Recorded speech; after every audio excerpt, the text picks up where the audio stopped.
Isaiah 1 through 39, which we looked at last week, ends with the prospect of Judah's fall to Babylon. Then Isaiah said to Hezekiah, "Hear the word of the Lord of hosts. Days are coming when all that is in your house, and that which your ancestors have stored up until this day, shall be carried to Babylon. Nothing shall be left, says the Lord. Some of your own sons who are born to you shall be taken away. They shall be eunuchs in the palace of the king of Babylon." Then Hezekiah said to Isaiah, "The word of the Lord that you have spoken is good." For he thought, "There will be peace and security in my days."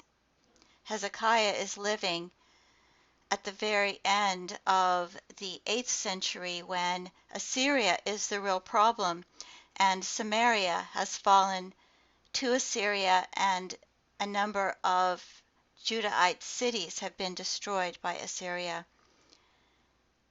And yet, there is another problem on the horizon, which is Babylon. But Hezekiah is relieved because that is a threat that he will not have to face. The book of Jeremiah contains prophecies and narrations from around 627 to 561 BCE. It is the second largest book in the Old Testament, only Psalms is bigger. But it should be said that the order and length of the book is significantly different in the Hebrew Bible and the Septuagint Greek translation, that the Greek is about 1/8 shorter. The prophecies about other nations comes in the middle of the Greek version, but near the end of the Hebrew. That two different versions existed can be shown in the fact that fragments of the Hebrew original of the Greek version have been found among the Dead Sea Scrolls, as well as witnesses to the longer Hebrew version. It is roughly divided into two sections. Chapters 1 through 25 have more poetic oracles, 26 through 52 more biographical accounts. The historical setting is that Israel has fallen, but Assyrian power is on the wane. By the end of the 7th century, Judah has some independence, particularly under Josiah by 628, and is economically prosperous. Josiah has pressed for a return to the exclusive worship of Yahweh, supported by prophets Zephaniah and Jeremiah. This seems to have been partly due to the discovery of a Torah scroll in the temple. The high priest Hilkiah said to Shaphan the secretary, "I have found the book of the law, Torah, in the house of the Lord." When Hilkiah gave the book to Shaphan, he read it. Then Shaphan the secretary came to the king and reported to the king, "Your servants have emptied out the money that was found in the house, and have delivered it into the hand of the workers who have oversight of the house of the Lord." Shaphan the secretary informed the king, "The priest Hilkiah has given me a book." Shaphan then read it aloud to the king. When the king heard the words of the book of the law, he tore his clothes. Then the king commanded the priest Hilkiah, Ahikam son of Shaphan, Achbor son of Micaiah, Shaphan the secretary, and the king's servant Asaiah, saying, "Go, inquire of the Lord for me, for the people, and for all Judah concerning the words of this book that has been found. For great is the wrath of the Lord that is kindled against us, because our ancestors did not obey the words of this book, to do according to all that is written concerning us." Subsequent to this, Nineveh, the Assyrian capital, falls to the Babylonians in 612. In 609, despite the fact that there was a prophecy concerning him which said that he would die in peace, King Josiah is killed in a military action designed to support the Babylonians against Assyria. Jehoahaz or Shallum is made king, but the Babylonians replace him with Jehoiakim, Eliakim. So the Babylonians are kind of on the march. In 605, the Babylonians defeat the Egyptians, Assyria's ally, at Carchemish in Syria, which means that Syria and Palestine passed to Babylonian control. So Babylon is right on the threshold of Judah. Jehoiakim rebels, the Babylonians invade Judah. Judah again rebels in 597, the Babylonians again invade. Jehoiakim dies. Jehoiakim, or Coniah or Jeconiah, becomes king as a teenager. The Babylonians invade Judah, deport the king, and replace him with Zedekiah, also known as Mattaniah.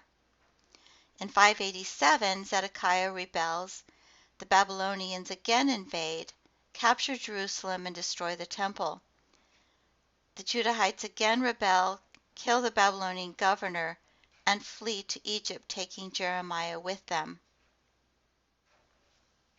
It should be noted that probably what Babylon really wanted was simply tribute, but with all the rebellions, they need to come and put the rebellions down, and so they continually invade. In all of this threat, we have a series of what are called ostraca. These are clay sherds, and on these that were found in Lachish, there are a series of letters going back and forth between the cities. In this one, it mentions that they cannot see the fire signals of Lachish according to the code which my Lord gave us, for we cannot see Azekah. These fire signals are signals that would have been sent to warn of an approaching enemy.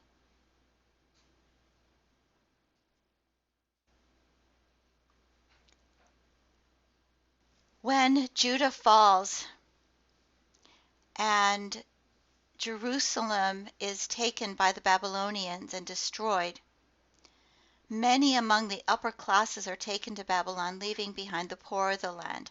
This is because the upper classes are the ones among whom would be expected those who would foment some kind of rebellion. And so they are neutralized by taking them to Babylon. However, Babylon does not do mass deportations as the Assyrians did. The people who are remaining remain a community, and they have still a kind of community with even those who have been taken to Babylonia in Egypt. So there is some kind of community that remains among the Judahites. It is among the Israelites who are moved all over the place in the Assyrian Empire that we talk about the lost tribes of Israel. They do not manage to maintain any kind of community. One of the most mysterious and tragic things to happen in all of this is that the Ark of the Covenant simply disappears.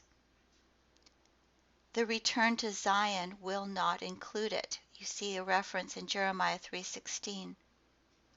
And nobody really knows what happened to it. Some traditions speak of Jeremiah hiding it. It is not mentioned in the looting of the temple in 2 Kings 25. And it is thought that maybe Jeremiah hid it on Mount Nebo. This is a tradition in the book of 2nd Maccabees among the Apocrypha. Other traditions, for example, in the later work 2nd Baruch, it is said to have been removed by an angel along with other sacred objects and deposited in the earth. The sacred objects are removed by Jeremiah and Baruch and put in the earth according to 4 Baruch, but nobody really knows, and certainly it has never been found. Some of you may be too young, or maybe you've seen it on Netflix, but you have Indiana Jones and the Ark of the Covenant and the Lost Ark, I think it's called, where the Nazis try to find it, thinking that it will give them great power. And that movie is based upon these traditions that somehow the ark was hidden during the destruction of the temple, but we really don't know.